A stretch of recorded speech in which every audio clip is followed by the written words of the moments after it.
Di era digital, banyak orang tergiur dengan judi online sebagai jalan cepat. Namun di balik itu, banyak yang akhirnya terjerat riba karena berutang demi bermain. Dalam video ini, kami akan mempraktikkan bagaimana seseorang bisa terjebak dalam lingkaran riba akibat judi online.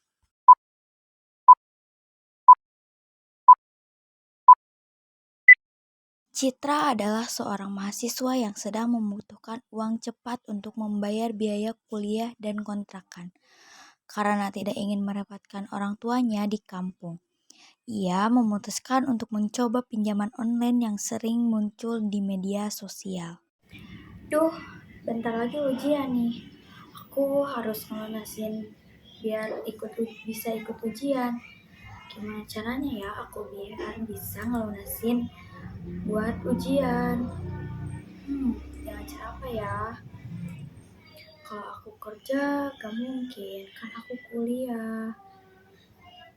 Aku mau cari solusi deh, gimana caranya biar aku bisa bayar buat ikut ujian. Oh iya, kan sekarang lagi zamannya pinjam online. Gimana kalau aku pinjam online saja? Aku mau coba aja nih. Aplikasi itu menawarkan pinjaman cepat tanpa jaminan. Cukup unggah KTP dan rekening bank. Dalam waktu 10 menit, uang sebesar 1 juta langsung cair ke rekening Citra. Wow, aku berhasil. Akhirnya aku bisa bayar uang buat ujian. Oke deh. Duh, gimana ya ini aku bayarnya? Aku udah 7 hari, aku telat harus bayar. Sedangkan bunganya makin hari makin membesar. Jadi aku harus gimana ini cara biar aku bunganya semakin mendikit dan dia bisa ngelunasin uang yang kemarin aku pinjam. Gimana ya? Namun setelah 7 hari, tagihan yang harus dibayar menjadi 1.400.000, ternyata ada bunga harian sebesar 5%, biaya administrasi, dan denda keterlambatan.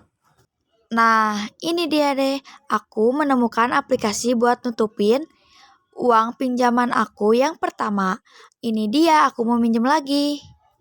Karena tidak mampu membayar tepat waktu, Citra mengambil pinjaman baru dari aplikasi lain untuk menutup pinjaman pertama. Akibatnya, ia terjebak dalam lingkaran riba, untungnya semakin menumpuk, dan setiap hari ia mendapat teror dari penagih online berupa ancaman, pesan ke kontak teman-temannya, dan rasa takut yang berkepanjangan. Analisis kasus riba dalam pinjaman online. Riba yang terjadi yaitu riba nasiah.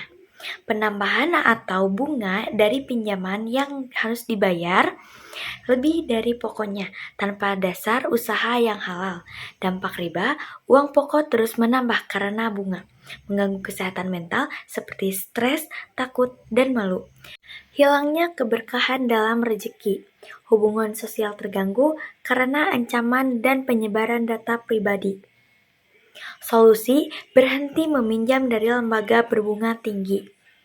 Laporkan aplikasi pinjol ke pihak yang berwenang. Cari solusi dari lembaga keuangan syariah atau program sosial. Belajar mengatur keuangan dan keinginan yang belum mendesak. Pesan moral. Riba dalam pinjaman online terlihat begitu cepat dan mudah, tapi membawa kesulitan jangka panjang. Lebih baik hidup sederhana dan sabar daripada terbebani utang berbunga yang menjerat. Pinjol, ingat itu. Saya ulangi, pinjol, pinjaman online. Itu termasuk riba. Dan ini ribanya adalah riba paling komprehensif, riba paling kompleks yang memang mencakup semua bagian-bagian unsur riba. Baiknya dari mulai awalnya, dari mulai perjanjiannya, dari mulai penambahannya, dan unsur-unsur mafsadat yang merugikannya terekam jelas semua keterangan Al-Quran. Itu runut dan runtut, semua konsekuensinya ada di situ.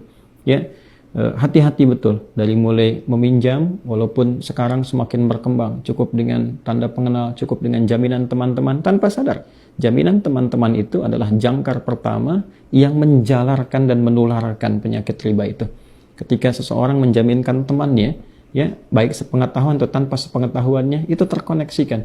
Boleh jadi dengan itu kemudian yang lainnya juga ikut terpancing atau mungkin juga ikut tertarik, sehingga dengan itu penyakit ini bukan hanya, mohon maaf, bisa dilakukan oleh orang yang meminjam secara online ini, ya, yang dia terikat langsung, tapi berpotensi mengajak kepada yang lain-lainnya.